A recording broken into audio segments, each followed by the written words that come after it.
You've had a long relationship with Sandy Koufax. A lot of people believe he's this reclusive character, doesn't like to be around people. What are your impressions of the kind of person that Sandy Koufax is? The first time I met Sandy was he was doing it was an old timers game in Washington. It was a Cracker Jack game, and he was going to be in uniform as captain of one of the teams. He wasn't going to play, and I remember at his locker.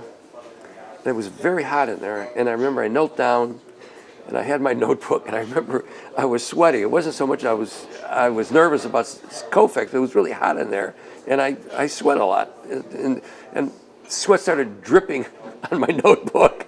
He said to me, "Are you okay?" I said, "Yeah." Anyway, the one thing I remember from this, we talked about, he was living in Maine at the time, and some people thought that he was a recluse, and he said, "Look, I'd like my privacy. Here I am in Washington now." He said, "I'm not a recluse." And when I did the column, the column in the New York Times was stationed in one place on the left side of the front page, the sports section. And so you could write your own headline. We could write a headline. And I wrote, the headline was, "Koufax is no Garbo."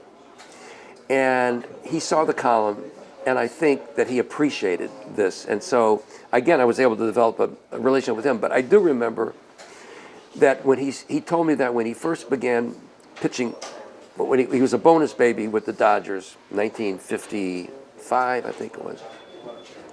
And he was wild. And he wasn't pitching too much. And he was unhappy with himself.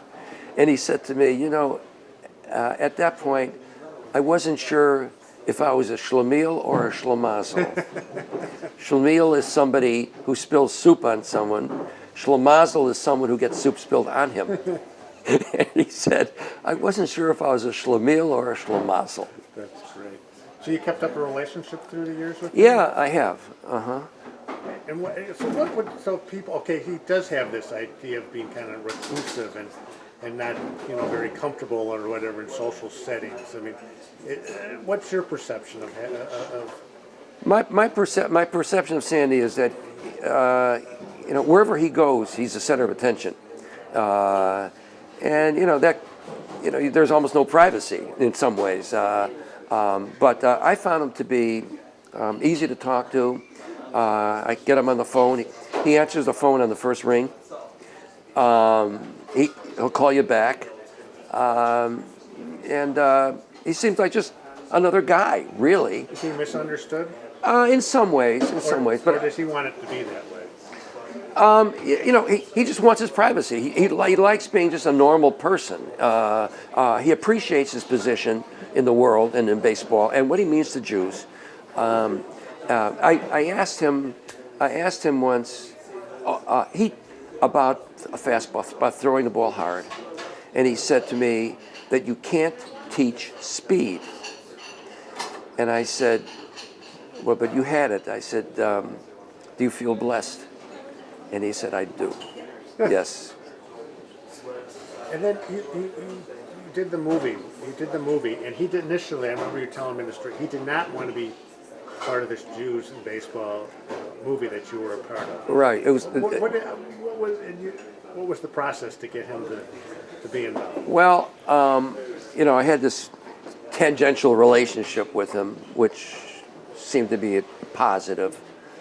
And the producer of this film, Jews in Baseball, had an intermediary, someone that Sandy knew, asked Sandy to be in the film.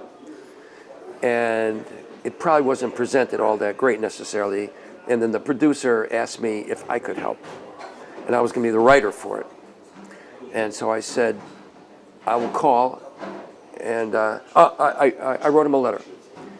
And in the letter, I said that this is a story of Jews and baseball, but of course, being Jewish, there's some philosophy to it, there's some humor to it. And I said that I feel that this film is going to be for history. Give me the word I find. It starts with a P. What's that word for history? Posterity. For posterity. He said that, and I said that this is going to be a film for posterity. And so about a week later, I'm about to sit down to dinner at home, and I get a phone call. And he said, Ira? I said, yeah. He said, this is Sandy. At this point, Sandy Padway was a deputy sports editor at the New York Times. So I didn't quite get the tone of the voice. He said, this is Sandy. I said, Sandy, what do you want now? And so he said, this is Koufax. oh, Sandy Koufax. Anyway, and we talked, and he said, and this is for posterity. I said, yes. He said, I'll do it. Why does he evoke such passion and everyone romance? People talk about him. What I mean, obviously he was great, but there's been other great pitchers. What about him kind of sparks? Don't have to be Jews and otherwise have this romance about the way he pitched. Well, the romance around Koufax for Jews and then for non-Jews. For Jews, it was twofold. He didn't pitch on the first game of the World Series in 1965 because it was Yom Kippur. And so he sat out in deference to his faith.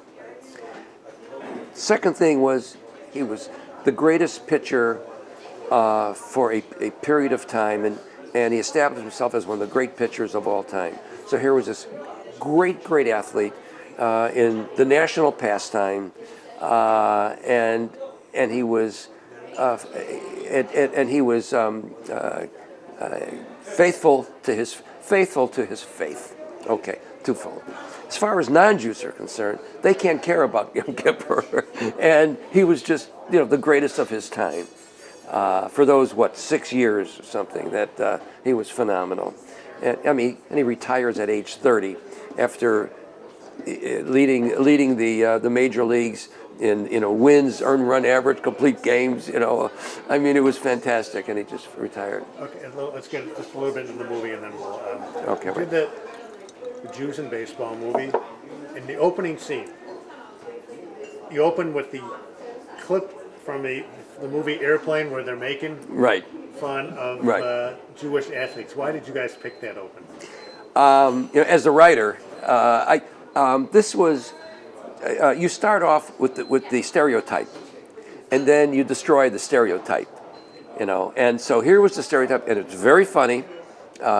This old lady is on the plane, and the stewardess comes by and says, "Would you like something to read?" And what do you have? Light, Well, we have the thin thing about this pamphlet of Jewish sports heroes or something, and this gets a laugh because when I was doing the film, writing the film, I would tell people I'm doing the Jews in Baseball, and it's going to be a 3-minute film, Also, we had a subtitle, Jews in, which we worked to get a subtitle. Okay, what's going to be the subtitle?